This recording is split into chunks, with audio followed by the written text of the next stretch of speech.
Welcome back, everybody. Disney and Lucasfilm recently held a Star Wars celebration event in London, England. During the gathering, studio executives and creatives unveiled a lot of projects that hopefully will bring the audiences to a galaxy far, far away. To begin the event, Lucasfilm head Kathleen Kennedy, or KK as I like to call her, welcomed the more than 4,500 attendees at the event to the Star Wars celebration, which, by the way, is in its 15th year. Here is a list of what has been announced. First, we're going to start on the Disney Plus side with Andor Season 2. Tony Gilroy, the creator of Andor, mentioned that the second season of the show will be released sometime in August 2024. Also, a teaser trailer for the show was shown to the audience, which is currently still in production. Quote, "We started shooting in November. We're halfway. We will finish shooting in August, a year on post, and will come out in the following August," Gilroy said. Gilroy made a stunning reveal of a teaser trailer. The majority of the cast, such as Diego Luna and Andy Serkis, were present. It showcased footage of Luna's character on a mission against time. When questioned about the ending of the show with the upcoming season, Gilroy remarked that everyone involved is, quote, "very pleased," end quote, since they have a perfect idea where the plot is going. The show will be wrapping up soon, and they are very delighted about it. The Acolyte. First footage revealed. Leslie Headland shared with the London audience her Star Wars creation, The Acolyte. It will revolve around a time period situated between the High Republic and the commencement of the prequel films. Now, according to Headland, this will be the furthest back period depicted in a live-action Star Wars series to date. During the show, Headland was accompanied by the headliners of the production, including Amanda Steenberg, Lee Jung-jae, Manny Jacinto, Daphne King, X-23, and Charlie Barnett. Jung-jae will be playing a Jedi Master along with the Matrix alumni Carrie-Anne Moss. According to Kathleen Kennedy, this movie is a mix between Frozen and Kill Bill, which is quite a bit different as genres to pull inspiration from, but okay. Next up, we have Skeleton Crew.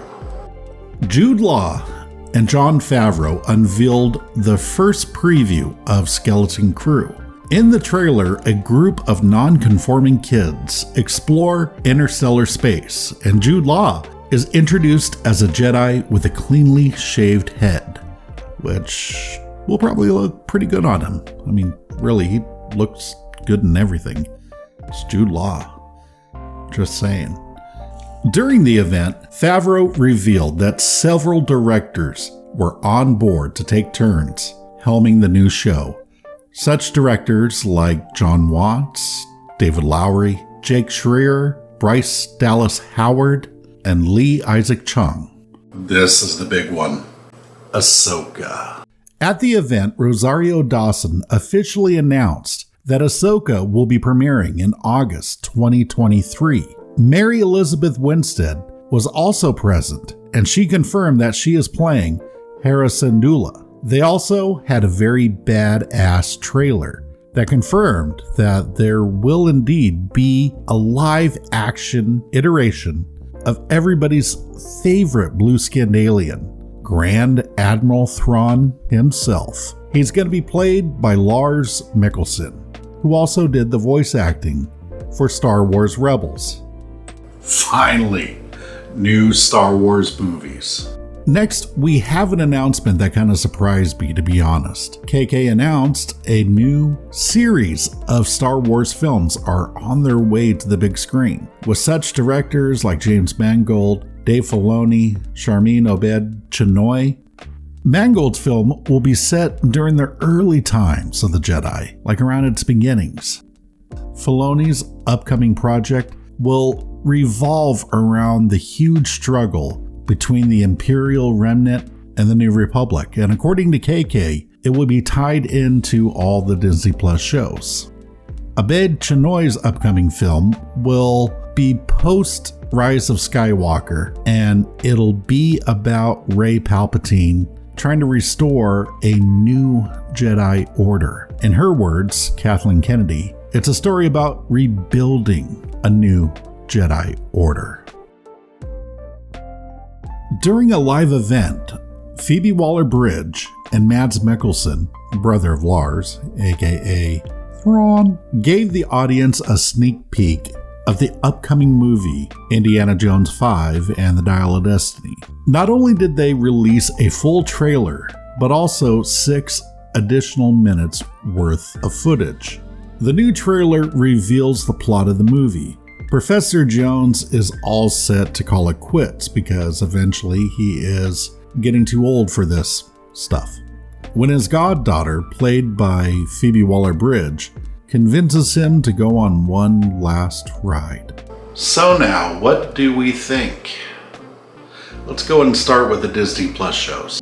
The fact that there'll be a season 2 of Andor really doesn't come as much surprise. Despite its low ratings, the show was a high point for Star Wars on the small screen. At some point in the future, and I hope next season, it would be really cool to get K2SO on the show. Also, I don't know why, but I would love to see Mon Mothma with her classic 80s hairstyle. But all in all, I'm pretty excited about Andor's future. Now, I will admit, I really don't know much about The Acolyte. I know that Leslie Headland is the showrunner, and she seems like a favorite of KK. Headland does seem to be cool with this concept of the Force being female, whatever that means. But I'll reserve my judgment on the matter until I see a trailer, one that's available to the public. They did have one for the event, but unfortunately we don't get to see it.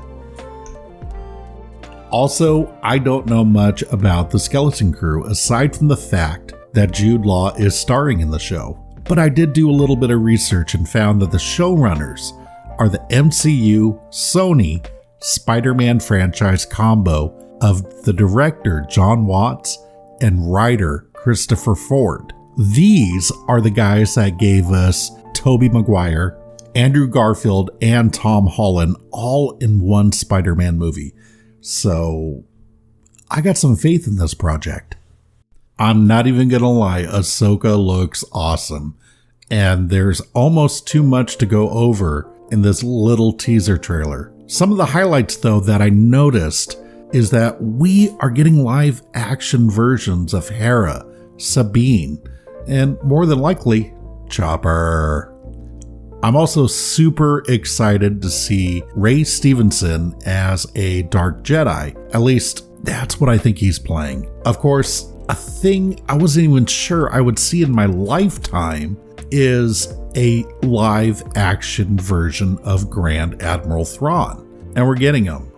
How cool is that?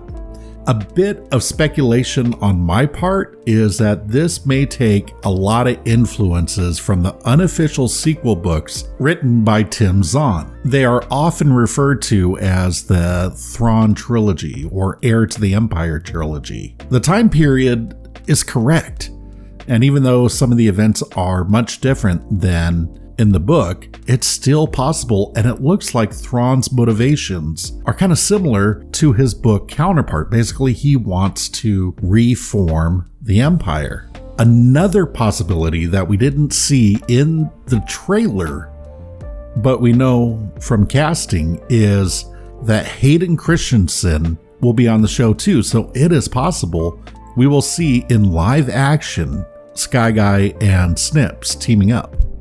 Probably in flashbacks, but still, it'd be really, really cool. For those who are not familiar with the relationship between Ahsoka and Anakin, I definitely recommend binging all the seasons of the Clone Wars and Rebels. Throw on some Mandalorian too. Heck, might as well do Book of Boba Fett. If you don't, I think it'll be fine, but it would definitely enhance your enjoyment of the series. Also, read the Thrawn books, just because they're awesome. Now let's go ahead and discuss the surprising return of Star Wars on the big screen. You know, it's kind of odd to consider that the last Star Wars movie was released in 2019. That would be kind of like the MCU stopping at Endgame, though some would say that would have been a good thing. I like the fact that James Mangold's project is set in a time period that we know very little about. James is a really effective storyteller when he's given a chance to be creatively free to tell a story the way he wants to. My hope is that he doesn't fall victim to storytelling by committee, which seems to be normal in the studio movies nowadays. I am delighted that Dave Filoni will get some time behind the camera for what I think will be his debut as a feature film director, at least live action.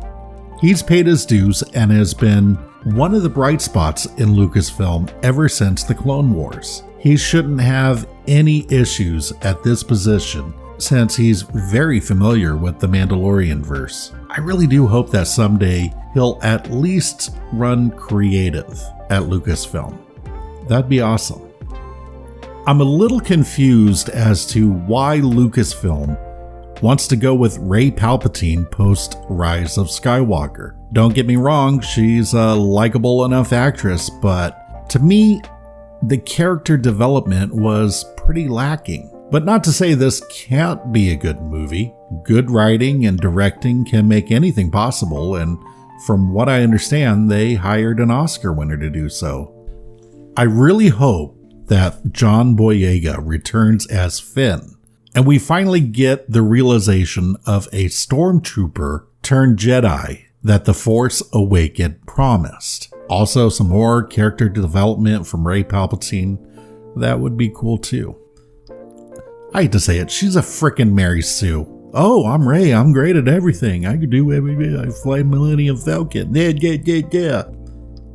But we'll see how it goes. Indiana Jones 5 and the thingy of density.